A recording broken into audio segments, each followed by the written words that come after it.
Ibu-ibu, saudara-saudara kaum muslimin rahimakumullah.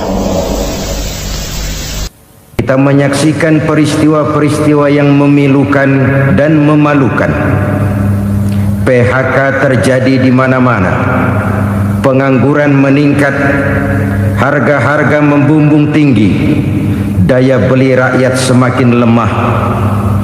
Sementara di bidang politik, kejadian-kejadian memberikan indikasi bahwa persatuan dan kesatuan kita sebagai bangsa dewasa ini tengah berada dalam ujian yang berat.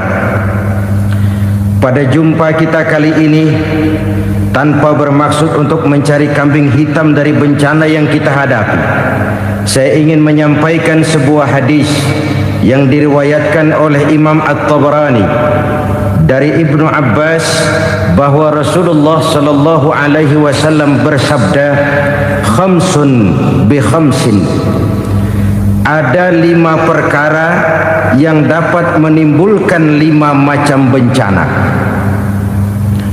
Mari kita renungi hadis ini satu demi satu sebagai bahan introspeksi buat kita semua dalam menghadapi bencana yang tengah berlaku sekarang ini. Yang pertama, manaqasa qaumul ahda illa sullita alaihim aduwwuhum. Apabila suatu kaum sudah mengingkari janjinya, maka mereka pun akan dikuasai oleh musuh-musuh mereka. Sederhana saja nampak kalimat dalam hadis ini. Apabila orang sudah mengingkari janji, mereka akan dikuasai oleh musuh-musuh mereka sendiri. Dan musuh kita yang paling utama saat ini adalah kemiskinan dan kebodohan. Kenapa itu terjadi? Karena kita mengingkari janji kita sendiri.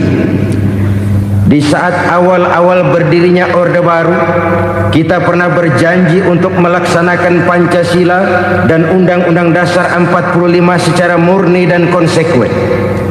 Kita berjanji bahwa kita akan menegakkan pemerintah yang bersih dan berwibawa. Itu semua pada permulaannya. Waktu demi waktu berjalan, kita lupa dengan janji yang kita ucapkan itu. Ketuhanan yang Maha Esa kita ucapkan, tapi kesetanan yang luar biasa yang kita lakukan. Kemanusiaan yang adil dan beradab yang kita dengungkan, tetapi kemanusiaan zalim dan biadab yang kita praktekkan. Sederhana saja saudara, hampir setiap pejabat pada posisi-posisi kunci, di awal-awal ia memangku jabatan itu, biasanya ia mengucapkan sumpah dengan lafaz demi Allah bahwa dalam melaksanakan jabatan ini saya tidak akan menerima hadiah atau pemberian dalam bentuk apapun. Itu pada permulaannya.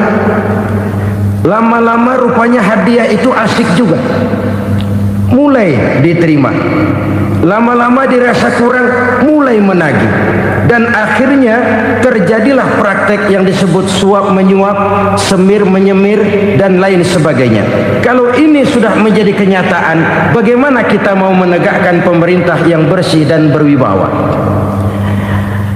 Undang-Undang Dasar 45 menyatakan bahwa bumi, air, dan seluruh kekayaan negara dikelola oleh negara bagi sebesar-besar kemakmuran rakyat.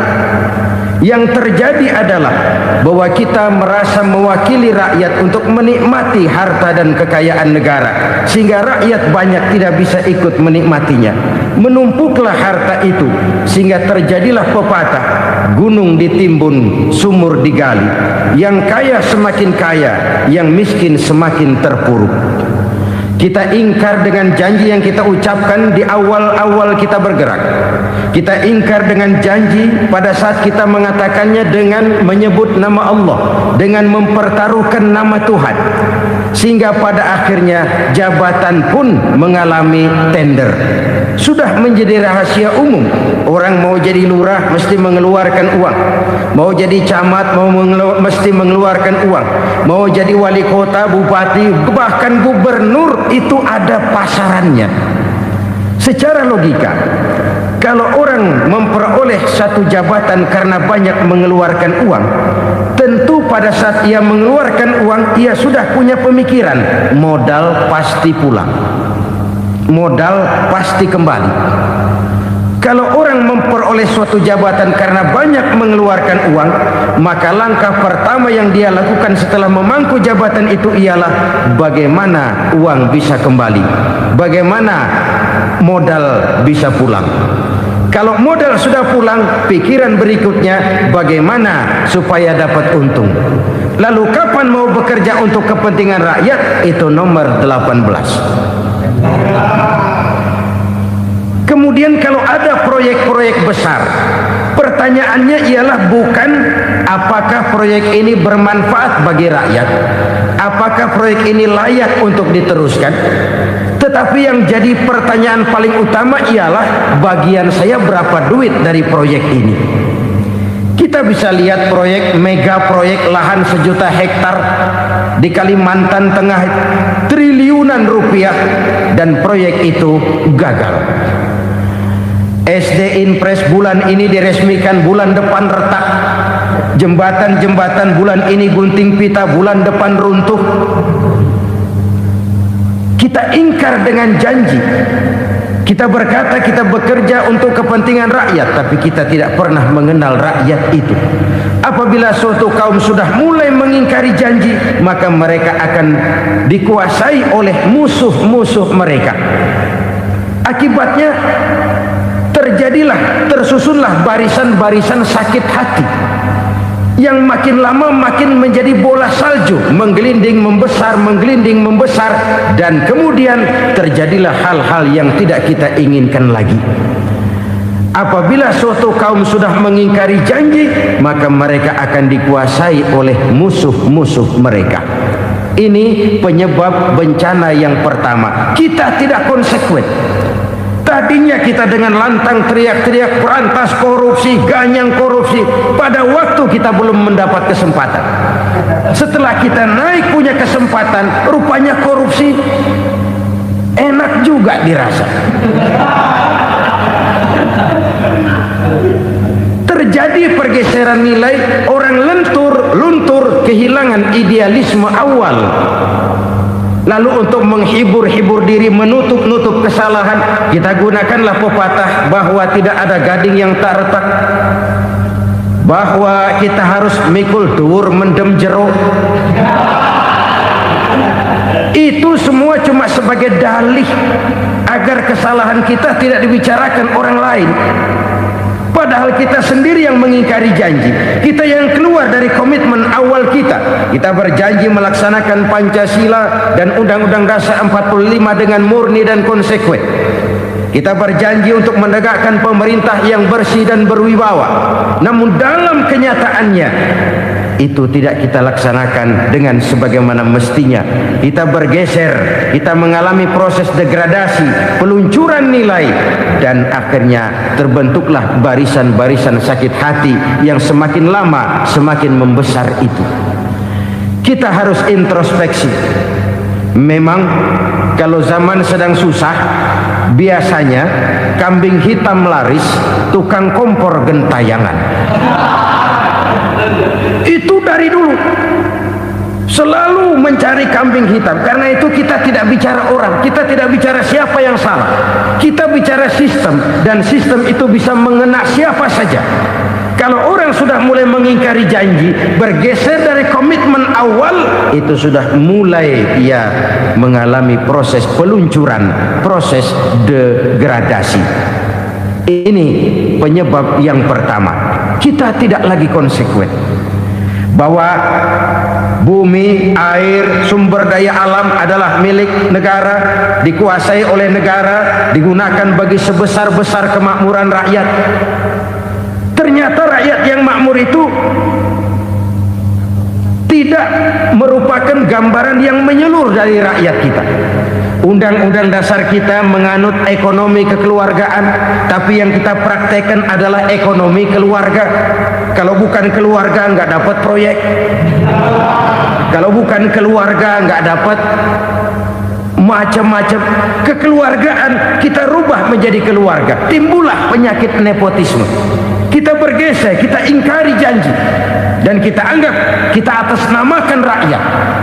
Rakyat cuma sekedar jadi address, rakyat cuma sekedar jadi alamat, tetapi kehidupan mereka tidak banyak berubah dan tidak banyak terangkat. Kaum muslimin rahimakumullah, ini penyakit yang pertama, penyebab bencana yang pertama. Yang kedua kata Nabi, wa ma hakamu bighairi ma anzalallah. Apabila hukum yang diterapkan sudah tidak lagi bersumber dari hukum Allah, illa fasya fihimul faqru, maka akan bertebaranlah kemiskinan di mana-mana. Ini artinya apa? Apabila hukum tinggal sebuah stempel, apabila hukum sudah diatur menurut kepentingan, apabila hukum sudah tidak lagi ditegakkan secara adil, maka kemiskinan merambah di mana-mana. Hukum diatur menurut selera orang yang sedang berkuasa, maka yang benar bisa jadi salah, yang salah bisa jadi benar.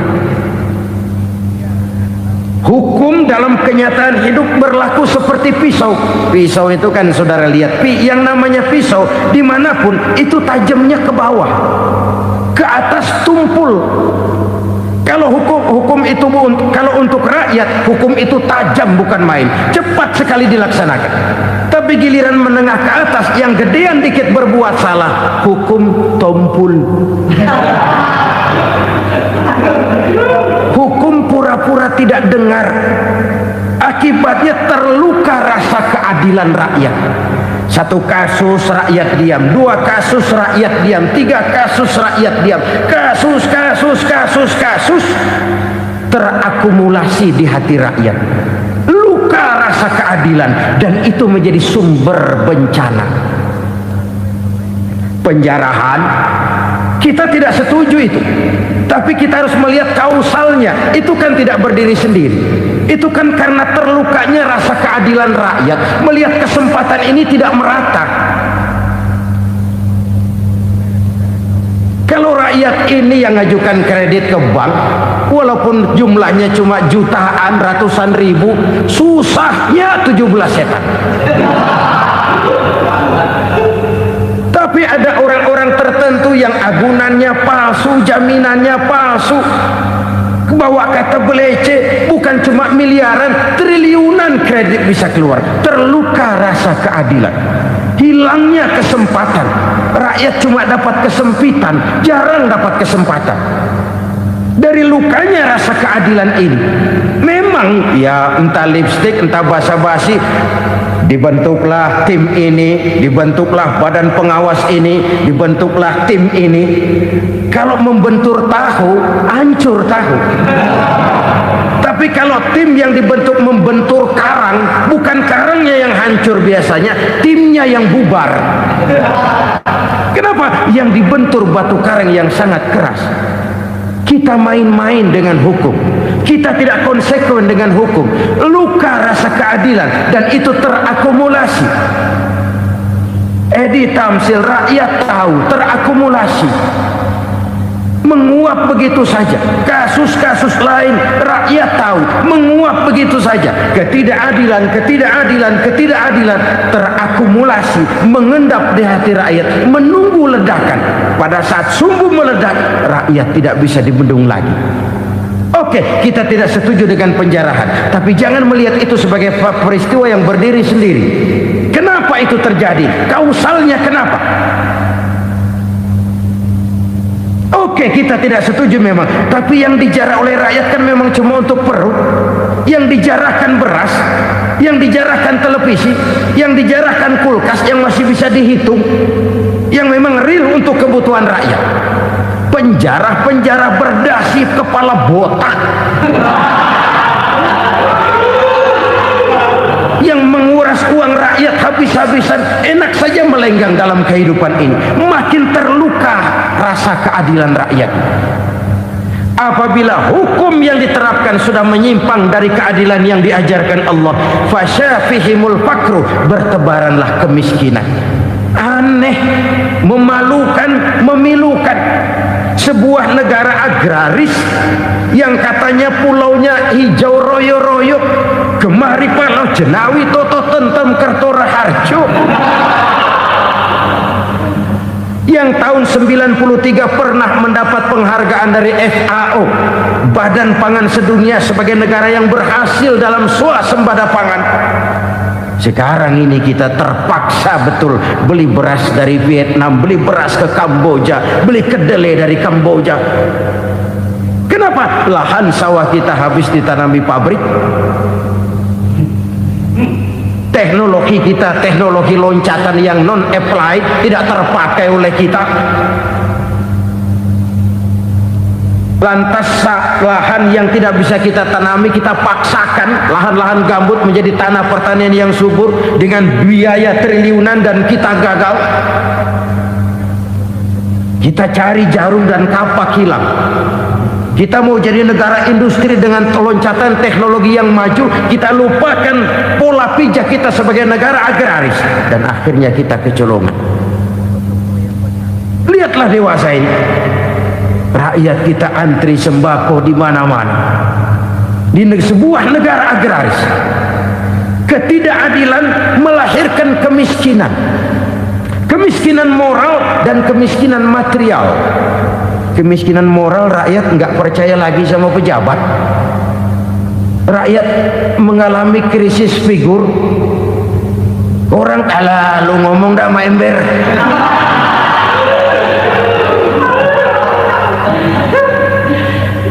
Penataran yang menghabiskan biaya miliaran itu melahirkan pejabat-pejabat korup. Pengawasan yang menghabiskan biaya miliaran itu ternyata impoten, mandul.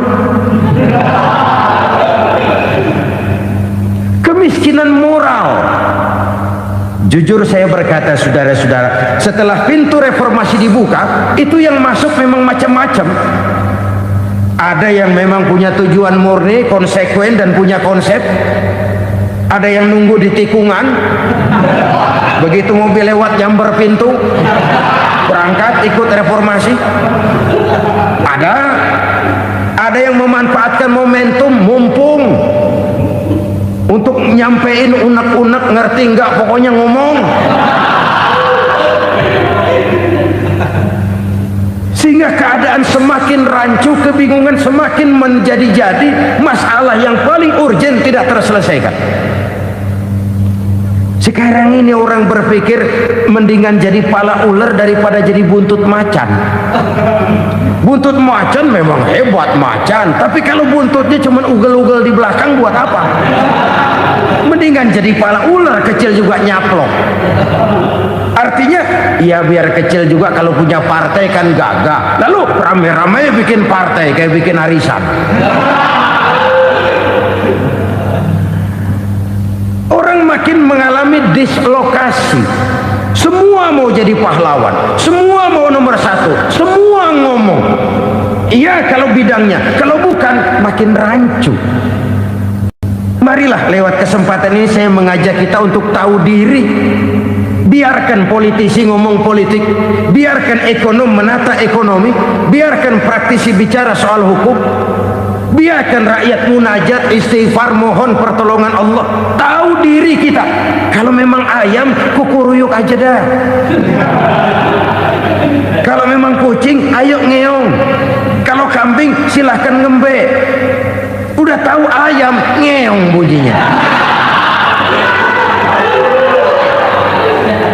Suaranya palas, orang nggak ngerti, bingung, makin menjadi-jadi. Ibarat kesebelasan sepak bola bangsa kita sekarang ini, rame-rame mau bikin gol, kiper ikut nyerang sekarang. Memilukan dan bahkan memalukan. Wa ma hakamu bighairi ma anzalallah illa fasha fihimul fakru. Kalau hukum yang diterapkan sudah menyimpang dari keadilan yang diajarkan Allah, bertebaranlah kemiskinan di mana-mana. Coba sekarang ini yang punya duit bingung, apalagi yang kagak punya duit. Yang pengusaha gede ngeluh, apalagi yang pengusaha pas-pasan. Yang kagak punya beras, yang punya beras saja masih bingung, apalagi yang nggak punya beras. Ini sudah demikian merata. Dulu kita kagum mendengar konglomerat kelas buadah, kelas-kelas yang seakan-akan cuma ada dalam khayalan mereka, punya kekayaan miliaran dolar, triliunan. Sudahlah, seolah-olah nggak terjangkau sama kita. Weh, ternyata yang gede-gede itu juga gede utangnya. Dan rontok satu demi satu. Ternyata rakyat selama ini cuma dialamatkan, cuma dijadikan address. Rakyat yang tidak banyak ngerti persoalan ini harus menanggung hidup ini begini berat, harus menanggung beban hidup ini begini tinggi, daya beli semakin lemah, semakin terpuruk dan terpuruk, sedang keadaan belum juga banyak berubah. Yang hutang sama luar negeri itu kan bukan rakyat kecil, Ciano. Yang banyak nyimpen dolar juga kan Ciano. Rakyat kecil bocah kampung mah jangankan nyimpen dolar, ngelihat juga tumben. Kemana kita mesti bercermin? Sekali lagi saya mengatakan, maaf, kita tidak bermaksud mencari kambing hitam.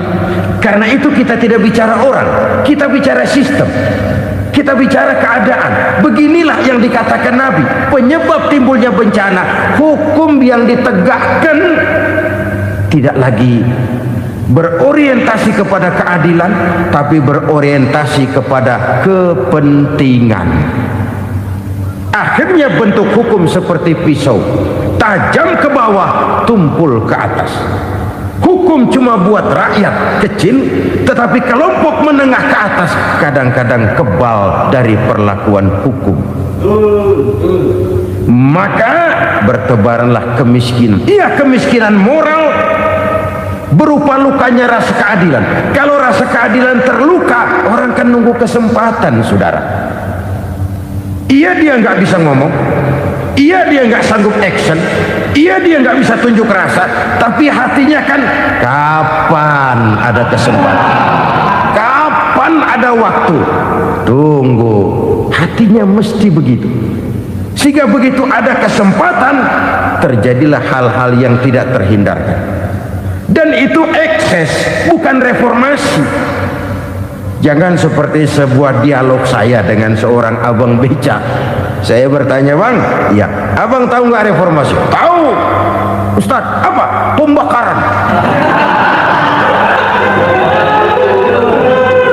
Terus penjarahan, lalu perkosaan. Itu reformasi. Itu yang saya lihat. Nah, itu yang dia lihat. Saya tentu tidak menyalahkan abang beca kita, karena memang itu yang dia lihat dan sejauh itu wawasannya. Tapi ini indikasi bahwa banyak rakyat kita yang belum bisa menggunakan kebebasan secara bertanggung jawab. Padahal kebebasan tanpa tanggung jawab tirani. Sebuah contoh gampang-gampangan. Saya beli radio, saya setel di kamar saya, lalu saya bilang, ini radio gue, yang beli gue, pakai duit gue setel di kamar gue, sekeras-kerasnya, gak ada urusan sama orang lain. Itu kata saya. Tetapi tetangga saya sebelah rumah kan boleh juga ngomong begitu. Kata tetangga saya, ini mata gue, yang ngantuk gue tidur di kamar gue, kenapa suara radio lu nyampe kemari? Artinya apa ini? Kebebasan saya nyetel radio dibatasi oleh kebebasan tetangga saya yang mau tidur. Tidak ada kebebasan mutlak. Kebebasan mutlak tanpa tanggung jawab kembali akan melahirkan tirani, kembali akan melahirkan pemaksaan kehendak. Dan itu lagi-lagi bukan demokrasi. Saudara-saudara kaum muslimin rahimakumullah, ini penyakit yang kedua, lukanya rasa keadilan, terutama di kalangan rakyat kecil. Itu mengendap menjadi akumulasi dan menunggu giliran kapan bisa dimuntahkan. Dengan kata lain, rakyatnya udah banyak banget makan yang perutnya jadi enak, nyelam, kapan nunggu muntahnya. Udah begini banyak akumulasi yang mereka pendam di perut ini, sehingga ketika terjadi kesempatan itu sudah tidak terkendalikan lagi. Kita out of control. Saya tidak mentolerir sikap-sikap kekerasan. Bahkan saya lebih cenderung bahwa kalau di rumah kita banyak tikusnya, tikusnya saja racuni, jangan rumah dibakar. Bahwa ada korupsi, ya, ada kolusi, memang ada nepotisme, tentu. Tetapi tikusnya saja racuni, jangan rumah dibakar. Masa mau ngusir tikus bakar rumah? Tikusnya lari, tikusnya selamat, rumahnya ewes-ewes.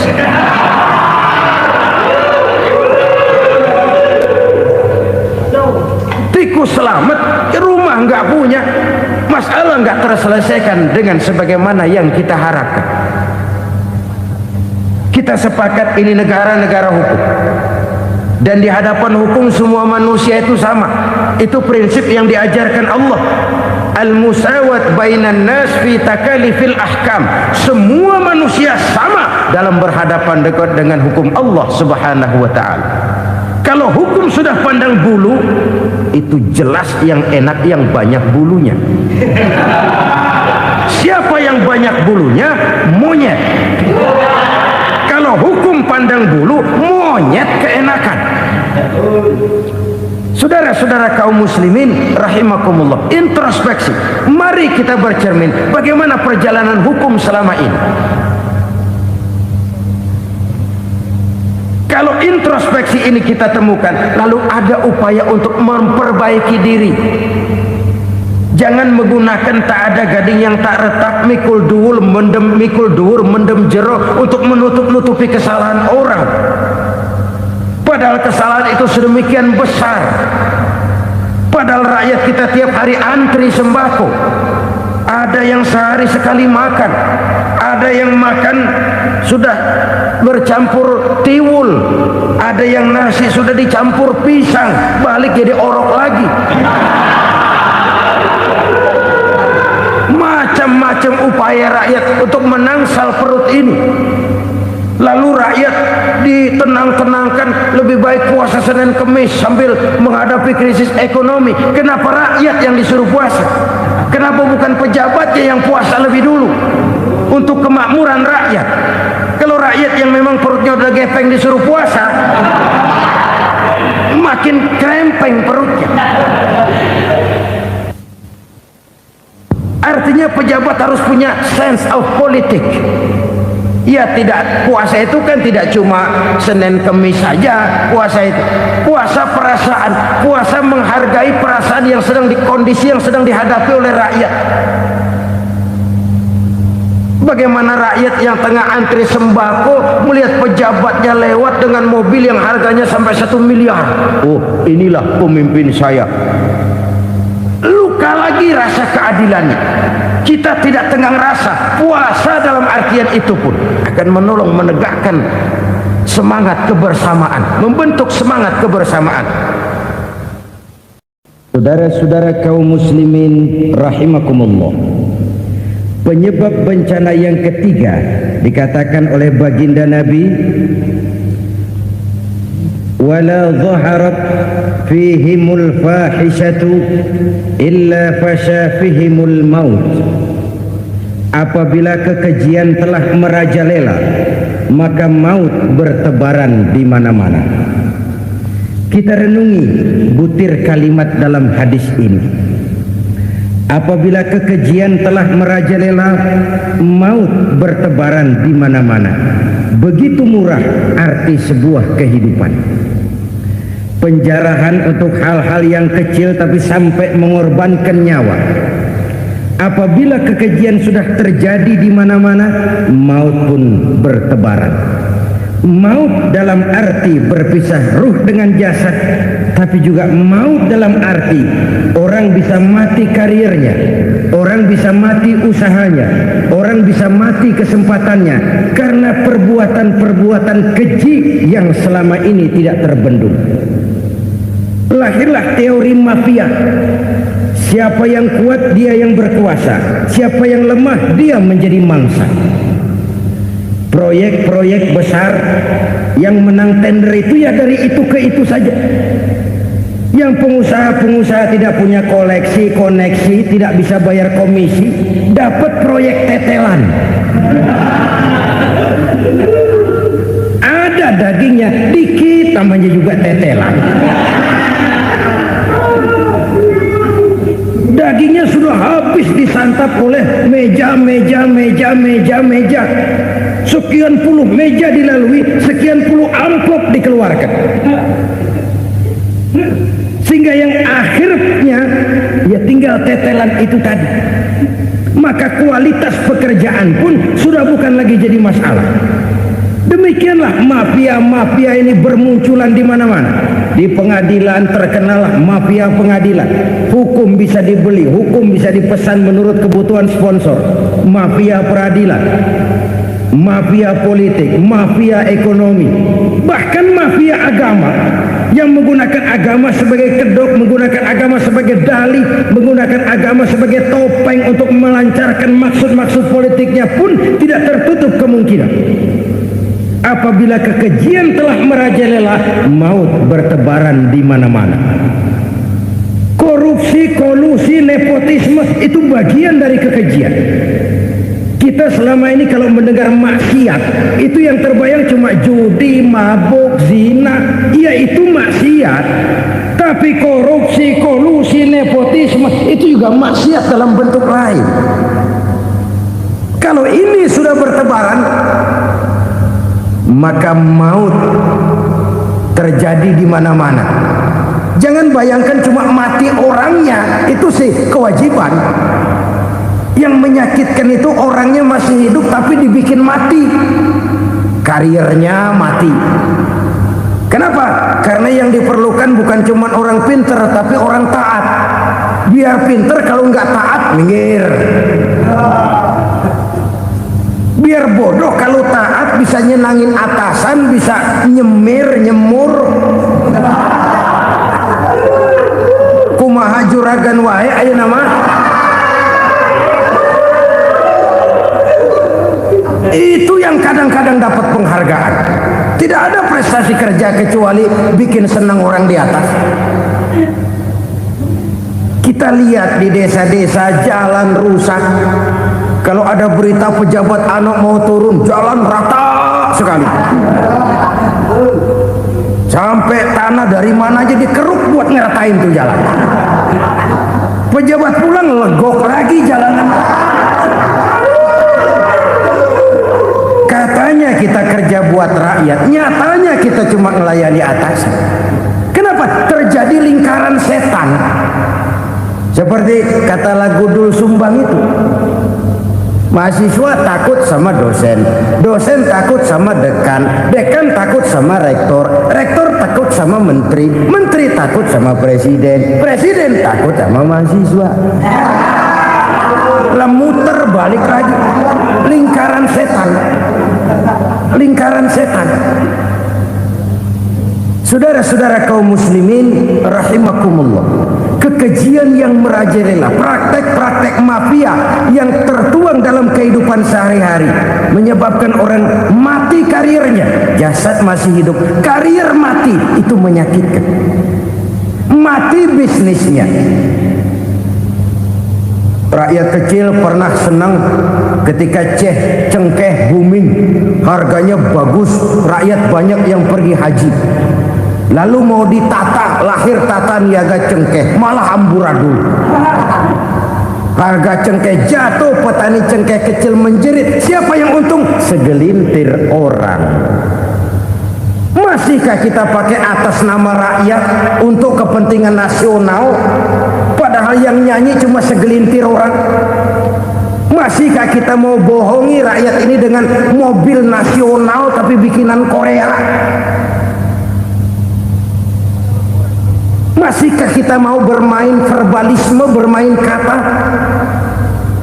Ini sebuah masa lalu yang tidak perlu terulang lagi untuk masa-masa yang akan datang. Kekejian merajalela, orang mati karir. Bisa mati usaha, mati bisnis. Usahanya maju, dirangkul, hancur. Usahanya maju, dipukul, hancur, tenggelam. Bahkan yang memilukan dan memalukan badan-badan usaha milik negara itu dikebiri sedemikian rupa sehingga tidak menghasilkan hal-hal yang bermanfaat buat negara. Saudara-saudara kaum muslimin rahimakumullah, kalau nafsu yang sudah mengatur itu semua, maka kekejian pun merajalela. Orang sudah pakai teori mafia, yang kuat dia yang menang, yang kuat dia yang berkuasa, yang lemah silakan minggir di sudut-sudut kehidupan. Kalau kekejian seperti ini merajalela, maut bertebaran di mana-mana. Banyak orang mati karirnya, banyak orang mati usahanya, banyak orang mati imajinasinya. Sekarang ini dalam dunia seni, yang banyak karyawan seni, bukan seniman. Seniman itu kan dilahirkan, lain seniman, lain karyawan seni. Sekarang yang banyak karyawan seni, bukan seniman. Mati karir, mati imajinasi, mati improvisasi, sehingga kehidupan persis sinetron. Sinetron itu yang kita lihat rumah mewah, yang kita lihat rumah bagus, nggak pernah kita lihat di sinetron kita ini rakyat antri sembako. Kita dijejali hal-hal yang indah, yang wah, yang membuat kita tenggelam dalam gaya hidup instan, tenggelam dalam gaya hidup wah. Kita lupa dengan realitas keseharian di tengah-tengah masyarakat kita. Lahirlah kelompok-kelompok selebritis, dibesarkan oleh berbagai media. Selebritis pilek aja masuk koran, pilek.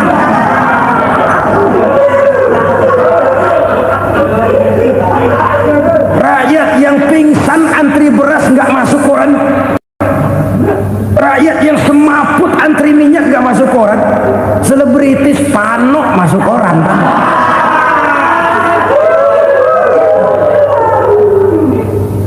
Kita besarkan hal-hal kecil, kita kecilkan hal-hal besar. Kenapa? Kita mengejar oplah, kita profit oriented, tidak lagi berorientasi kepada realitas hidup yang kita hadapi ini. Kalau kekejian sudah merajalela, kata Nabi, maka maut bertebaran di mana-mana. Maut dalam artian maut, coba lihat sekarang begitu murah nyawa. Karena 1000 perak orang mau nusuk bunuh. Karena beras liter orang khilaf, begitu murah kehidupan. Tapi kekejian dalam bentuk korupsi, kolusi, nepotisme, kekejian dalam bentuk itu mematikan karier, mematikan bisnis, mematikan imajinasi, mematikan kreativitas. Itu juga maut dalam bentuk lain akibat kekejaman lain. Ini penyebab yang ketiga. Yang keempat, penyebab bencana menurut baginda Rasul, wala tuffiful mikyala illa muni'un nabat. Apabila timbangan sudah dicurangi, maka tercegahlah tumbuh-tumbuhan. Apabila timbangan sudah mulai curang, maka terjadilah musim paceklik. Apabila bisnis sudah bergaya mafia tadi itu, kecurangan-kecurangan terjadi, tender di balik pintu, yang dimenangkan cuma kelompok-kelompok yang bisa memberikan presentasi yang besar, muni'un nabat, terjadilah paceklik. Paceklik, panen gagal, wereng, ya wereng, kemarau panjang, it's okay, air sulit, iya, tetapi kan semua itu ada yang ngatur. Kemarau ada yang ngatur, belalang itu ada yang ngatur, air itu juga ada yang ngatur. Yang ngatur itu yang serba maha. Kalau ia murka melihat kecurangan timbangan, Allah itu kalau murka kan gampang saja, tinggal komandoin balang, lang, hancurin tuh sawah. konvoy belalang, konvoy. Allah tinggal ngutik angin El Nino, mampir lo ke Indonesia, hujan nggak turun-turun, kemarau panjang. Jadi kalau musim kemarau kan namanya anginnya El Nino. Kalau musim hujan anginnya namanya La Nina. Cakep namanya, kejem orangnya. Saudara lihat Cina sekarang sedang kena La Nina, banjir besar, ribuan orang meninggal. Dia mah ribuan mati kagak berasa, rakyatnya miliaran. Bangladesh lagi ngalami La Nina, India lagi ngalami La Nina. Angin, hujan, kemarau, belalang itu kan ada yang ngendaliin. Kuncinya bukan di belalangnya, kuncinya bukan di peredaran matahari berputar, kuncinya di atas yang mengatur semua itu. Kalau timbangan sudah mulai curang, pengusaha sudah nggak mau jujur, apa nggak bikin perut jadi mual. Begitu rakyat antri sembako pingsan nggak dapat beras, sementara beras ditumpuk-tumpuk sampai membusuk. Kemana hati nuraninya? Kemana akal pikirannya? Kemana mereka yang berbuat atas nama rakyat tapi melihat rakyat susah tidak tergerak hatinya? Apabila timbangan sudah mulai dicurangi, bisnis sudah mulai melenceng, maka terjadilah paceklik. Sebuah negara yang berhasil dalam swasembada pangan, lalu sekarang menjadi negara yang rakyatnya antri untuk memperoleh kebutuhan pangan. Saudara-saudara kaum muslimin rahimakumullah, ini intinya adalah kecurangan. Kalau kecurangan sudah terjadi di mana-mana, dan ini milik siapa saja, bukan soal tempat, bukan soal jabatan, soal manusianya, SDM-nya. Kecurangan tidak cuma terjadi di kantor, di masjid bisa terjadi kecurangan. Korupsi tidak hanya bisa terjadi di kantor, di madrasah bisa ada korupsi. Faktor manusianya, ini soal SDM. Kecurangan yang besar tentu besar lagi kerugiannya. Kecurangan yang kecil, kecurangan sehari-hari, pedagang-pedagang kecil ngurangi timbangan, barang yang buruk dikatakan baik, yang baik dikatakan buruk, itu merugikan perorangan. Kecurangan yang besar merugikan bangsa dalam bentuk total, dalam bentuk seutuhnya. Nah, kecurangan-kecurangan seperti ini rakyat kan lihat, rakyat kan tahu, dan itu kembali terakumulasi di sini, pegel. Dan jangan lupa, rakyat yang nggak ngomong itu, rakyat yang nggak bersuara itu, batinnya menjerit, jeritannya menggoncang aras, dan itu didengar Allah. Yadullah fauqal jamaah, kata Nabi, tangan Tuhan di atas orang banyak. Jeritan hati rakyat menggoncang aras. Rakyat yang terlalu banyak dizolim, rakyat yang terlalu banyak dirugikan, ya rakyat yang terlalu banyak diatasnamakan, menjerit batinnya, menggoncang aras, dan Allah bisa menggerakkan apa saja untuk membuat satu situasi. Allah bisa menggerakkan apa saja untuk membuat satu situasi. Saudara-saudara kaum muslimin rahimakumullah, ini faktor yang ketiga, timbulnya kecurangan. Faktor yang keempat maksud saya. Yang kelima, penyebab timbulnya bencana menurut baginda Nabi, wala muni'uz zakat wala muni'uz zakat illa hubbisa anhumul qatr. Apabila zakat enggan dibayar, maka tercegahlah qatrun. Qatrun ini kalau bahasa kita sembako. Maka tercegahlah kebutuhan-kebutuhan yang kita perlukan. Ini, kita tidak meragukan bahwa yang kita tuju adalah masyarakat yang adil dalam kemakmuran dan makmur dalam keadilan. Nah, antara kemakmuran dan keadilan ini memang sering tidak bisa berjalan seiring.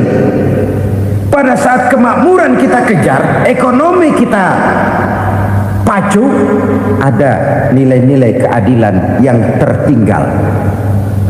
Pada saat nilai keadilan kita tegakkan benar-benar, ada unsur-unsur kemakmuran yang terabaikan. Oke, kita bisa mengatakan kasus. Oke, kita bisa mengatakan itu sebagian kecil. Tapi kalau sebagian kecil, lama-lama kan jadi sebagian besar. Oke, kita mengejar kemakmuran. Pertanyaannya, kemakmuran untuk siapa? Oke, kita berikan kelompok tertentu kue yang besar dengan harapan nanti dia bagiin kuenya kepada yang kecil-kecil. Tapi kenyataan mereka yang dapat kue besar akhirnya malah lupa diri dan lupa daratan. Mau makin besar, malah memeras yang kecil-kecil ini. Sekarang kan yang kecil modali yang besar. Ramai-ramai buka bank, ternyata kamuflase. Uang banknya untuk kredit perusahaannya sendiri, nasabahnya rakyat kecil. Artinya apa? Rakyat kecil disuruh modalin orang yang udah gede. Ini kan sumber geledek urusan.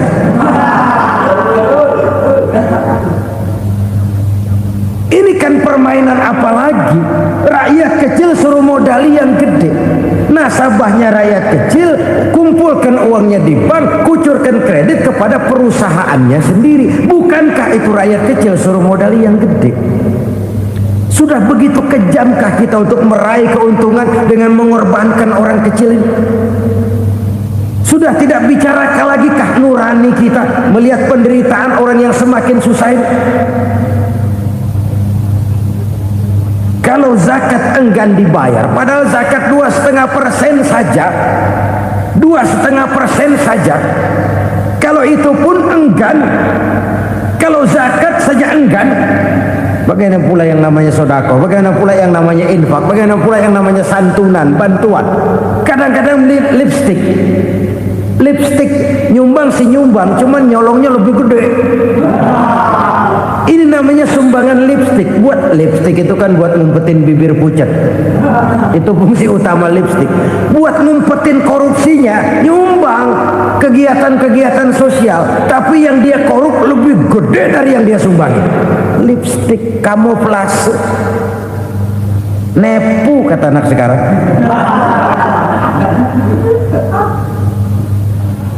Saudara-saudara kaum muslimin rahimakumullah. Demikian berat kewajiban zakat ini sampai di zaman Sayyidina Abu Bakar pernah keluar komando perangi orang yang enggan membayar zakat. Perangi. Karena fungsi zakat adalah menjembatani antara si kaya dengan si miskin. Bahwa ada kemiskinan itu Qur'ani. Allah menyatakan, aku melebihkan rezeki sebagian kamu dari yang lain. Ini kan kesenjangan. Allah melebihkan rezeki sebagian kamu dari yang lain. Ada itu. Tetapi itu berjalan secara nature. Nah, kalau direkayasa, yang kaya semakin kaya, yang miskin semakin terpuruk, yang sudah besar dapat proyek besar, yang kecil dapat tetelan. Ini kan rekayasa namanya. Kesenjangan yang direkayasa ini yang kita harus kikis. Nah, fungsi zakat menjembatani dari sisi sosial. Dari sisi pribadi, Nabi berpesan, zakku amwalakum biz zakat. Bersihkan hartamu dengan zakat. Sekarang ada istilah nyuci uang. Uang hasil korupsi itu bisa dicuci, dijadikan uang bersih. Bukan pakai rinso, bukan. Pakai politiknya koruptor, diolah sedemikian rupa sehingga jadi uang resmi.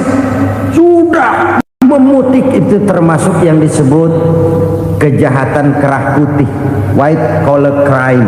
Kejahatan kerah putih, kejahatan pakai dasi, kejahatan kelas kakap. Makanya orang mendingan goblok kagak bener daripada pinter kagak bener. Goblok kagak bener itu gampang ngurusinnya. Pinter kagak bener, ini yang berabe bener ngurusinnya.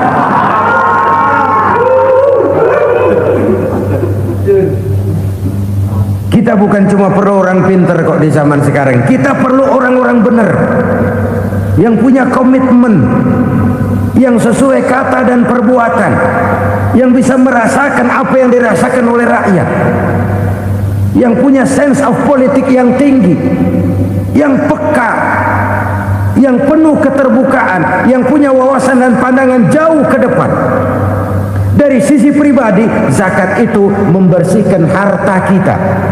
Ya, dia tercampur dengan yang subuhat, dia bahkan mungkin tercampur dengan sedikit-sedikit yang haram.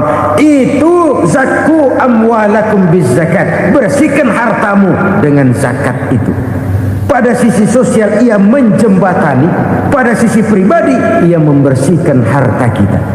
Karena itu kalau kita minta berdoa minta rezeki, syarat rezeki itu halalan thayyiban wasi'an.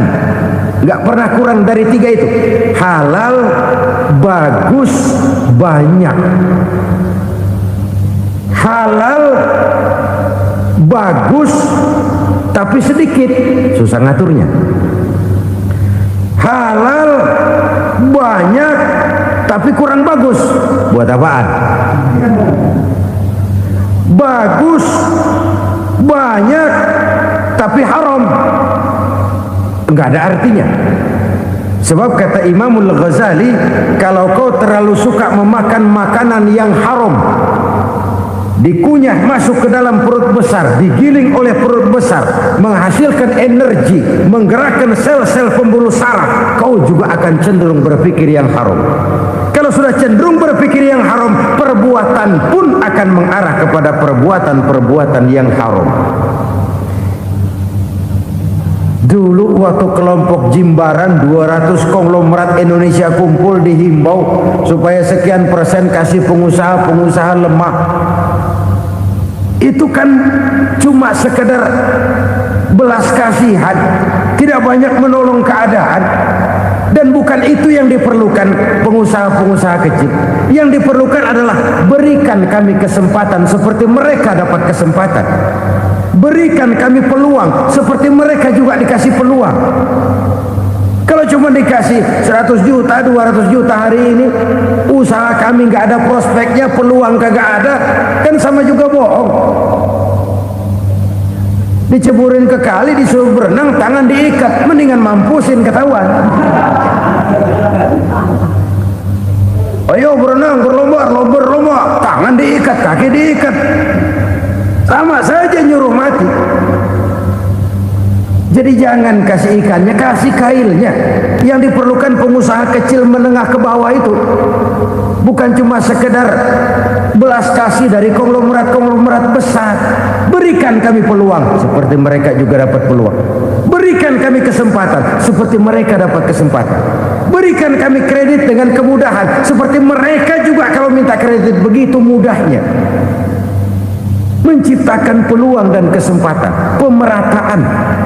Bukan menciptakan manusia Indonesia dengan standar ekonomi yang sama. Semua rumahnya harus sama, semua punya mobil. Itu sih kebersamaan bebek. Bebek, coba lihat bebek. Satu ngalor semua. Satu ngidul semua. Kebersamaan bukan itu. Kebersamaan adalah menciptakan peluang. Kalau yang kaya bisa semakin kaya, kenapa yang miskin tidak bisa ikut naik jadi sedikit kaya? Kalau pengusaha yang sudah kuat bisa bertambah menjadi kuat dengan proyek mega proyek, kenapa yang menengah tidak bisa ikut menjadi kuat? Dan kenapa kekejian itu merajalela? Kita dengar lewat berita-berita PLN tekor, PLN utang. Kenapa? Dia beli listrik dari swasta yang belinya lebih mahal daripada penjualannya. Artinya dia beli itu listrik dari perusahaan listrik swasta, dia jual kepada rakyat lagi. Harga jualnya lebih murah daripada dia beli kepada swasta. Kenapa? Ada tekanan lagi tuh. Biasa siklus lagi. Hukum Boyle. Atas neken, paling bawah gepeng. Ya kita nih rakyat kecil, emang nasibnya gepeng terus. Saudara-saudara kaum muslimin rahimakumullah, dari 5 penyebab bencana ini kita ambil kesimpulan untuk sebuah renungan dan introspeksi kita bersama. Pertama, mengingkari janji. Padahal janji itu yang lebih tinggi nilainya adalah di hadapan Allah Subhanahu wa taala.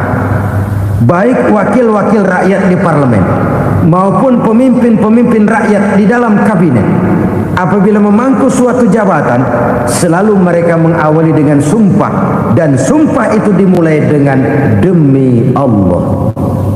Sadarkah kita pada saat itu kita ucapkan bahwa kita sudah mempertaruhkan Allah untuk jabatan yang kita pegang?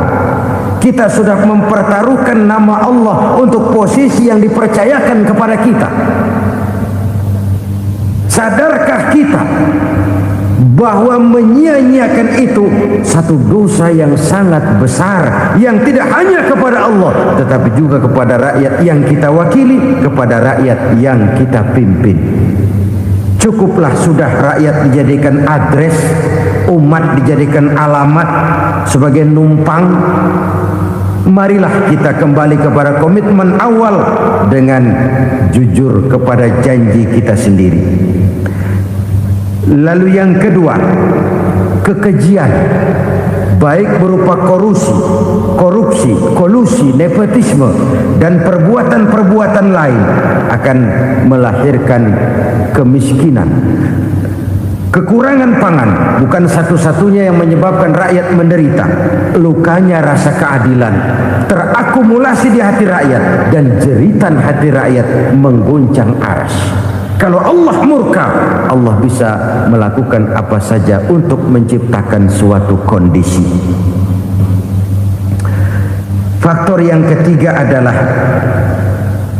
praktek mafia menebarkan maut, baik orang yang mati jasad dan rohaninya maupun orang yang mati karirnya, mati kejujurannya, mati usahanya, mati imajinasinya. Hilang kreativitas kita sebagai bangsa.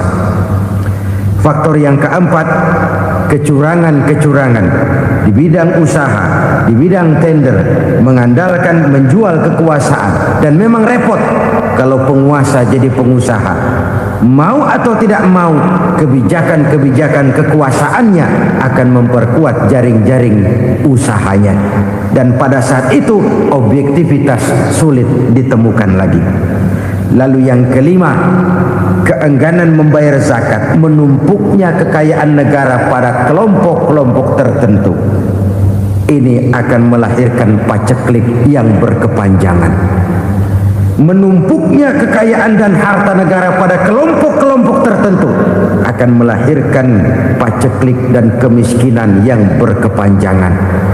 Marilah kita sadar, marilah kita merenung bahwa keengganan kita membayar zakat menciptakan pemerataan pada akhirnya akan menjadi musibah buat kita semua. Saudara-saudara kaum muslimin rahimakumullah, sekian dulu jumpa kita kali ini. Mudah-mudahan yang saya sampaikan dari hadis riwayat Imam Tabrani ini menjadi bahan introspeksi buat kita semua. Tidak akan seorang muslim jatuh 2 kali di tempat yang sama. Semua merupakan pelajaran untuk kita jadikan introspeksi guna menata hari esok yang lebih baik daripada hari ini. Reformasi harus terus berlanjut, tidak bisa dan tidak perlu dikendalikan, tapi harus tetap dengan landasan akhlakul karimah sesuai dengan budaya kita sebagai bangsa. Terima kasih atas perhatian saudara. Mohon maaf atas segala kekurangan. Jumpa lagi lain kesempatan insyaallah. Usikum wa nafsi bitaqwallah. Wassalamualaikum warahmatullahi wabarakatuh.